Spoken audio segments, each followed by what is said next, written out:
రంజాన్ మాసం వచ్చిందంటే దేశంలోని పలు చోట్ల కొంతకాలంగా టెన్షన్ వాతావరణం నెలకొంటోంది.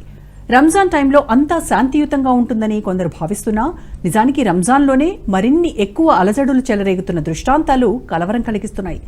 ఇక బంగ్లాదేశ్లో మాదిరిగానే పశ్చిమ బెంగాల్లో హిందువుల మీద దారుణమైన దాడులు జరుగుతున్నా ఈ రంజాన్ మాత్రం ప్రశాంతంగా గడిచిపోతుందని అంతా భావిస్తున్న తరుణంలో ఆ రాష్ట్రంలో ఒక్కసారిగా జిహాదీ శక్తులు విరుచుకుపడ్డాయి.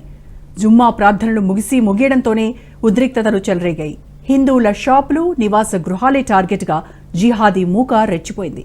అయితే పరిస్థితి అదుపులోకి వచ్చిందని చెబుతున్న అధికారులు ఈ అలజడికి కారణమేంటో ఆరా తీసే పనిలో పడ్డారు. పశ్చిమ బెంగాల్లో శుక్రవారం అల్లర్లు. ప్రార్థనలు ముగియగానే రెచ్చిపోయిన మూకలు. రంగంలోకి పీస్ కమిటీ, ఇంటర్నెట్ కట్.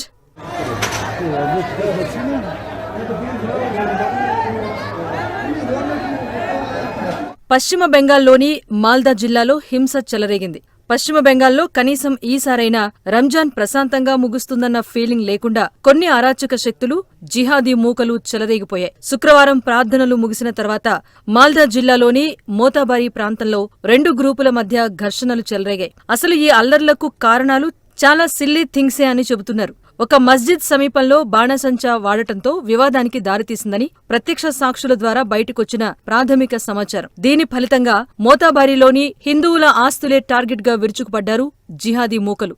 తీవ్రమైన స్థాయిలో దాడులు జరిగిపోయాయి. ఈ హింసలో దుకాణాలు, వాహనాలు పెద్ద ఎత్తున ధ్వంసమయ్యాయని అంటున్నారు. సోషల్ మీడియాలో బయటకొచ్చి వైరల్ గా మారిన వీడియోస్లో ఒక గుంపు రోడ్ల మీదకొచ్చి ప్రజా ఆస్తులను నాశనం చేస్తున్న దృశ్యాలు కనిపించాయి. హిందూ ఆస్తులు, వ్యాపార సంస్థలే టార్గెట్ గా దాడులు జరిగాయని బీజేపీ నేతలు ఆరోపిస్తున్నారు.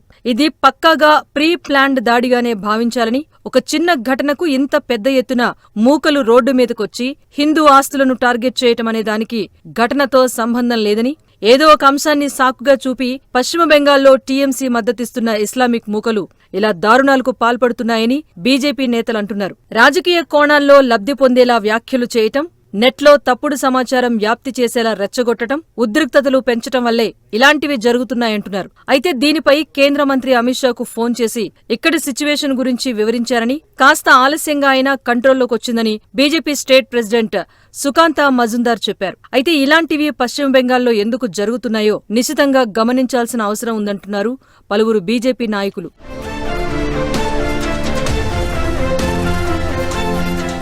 ఇక ఈ ఘటనలో దాదాపు 40 మందిని అరెస్ట్ చేశారు. వారి అరెస్టుతోనే అల్లర్లు అదుపులోకొచ్చాయంటున్నారు. ఈ ఘటనకు సంబంధించి కోల్కతా హైకోర్టులో దాఖలైన పిల్ కారణంగా కోర్టు స్పందించింది. వెంటనే రంగంలోకి దిగి అల్లర్ల అణచివేతకు ఎలాంటి చర్యలు తీసుకున్నారో చెప్పాలని, అందుకు సంబంధించి నివేదిక అందించాలని కోర్టు మాల్డా జిల్లా కలెక్టర్, ఎస్పీలను ఆదేశించడం విశేషంగా మారింది. దీనిపై పశ్చిమ బెంగాల్ ముఖ్యమంత్రి మమతా బెనర్జీ ఎలా స్పందిస్తారు అనేది ఆసక్తికరంగా మారింది.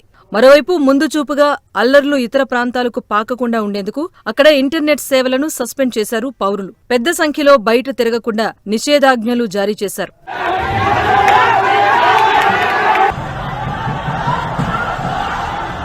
మోతాబారిలో ఏకపక్షంగా జరుగుతున్న దాడుల గురించి తమకు తెలియగానే ఘటనాస్థలికి చేరుకోవటానికి తాము ప్రయత్నించామని, కానీ తమను అక్కడకు వెళ్లకుండా పోలీసులు అడ్డుకున్నారని, పోలీసులు అడ్డుకోవటం వరకు బాగానే ఉన్నా అసలు అల్లర్లు జరగటానికి కారకులను అదుపు చేయటంలో పోలీసులు ఎందుకు విఫలమవుతున్నారో ప్రపంచానికి తెలియాల్సి ఉందని బీజేపీ నాయకులు అంటున్నారు.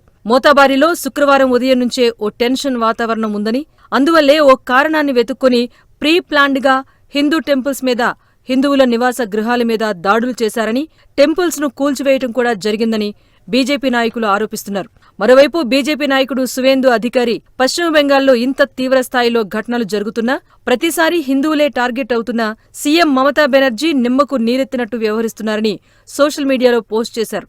అటు స్థానిక టీఎంసీ ఎమ్మెల్యే సబీనా యాస్మిన్ ప్రజలంతా సంయమనంతో ఉండాలని పిలుపునిచ్చారు. హిందువులు, ముస్లిం గ్రూపుల నుంచి పలువురిని ఎంపిక చేసి పీస్ కమిటీ ఏర్పాటు చేసి శాంతి నెలకొనేలా చర్యలు తీసుకుంటామన్నారు. ఎవరూ కూడా సోషల్ మీడియాలో రూమర్స్ వెదజల్లరాదని విజ్ఞప్తి చేశారు.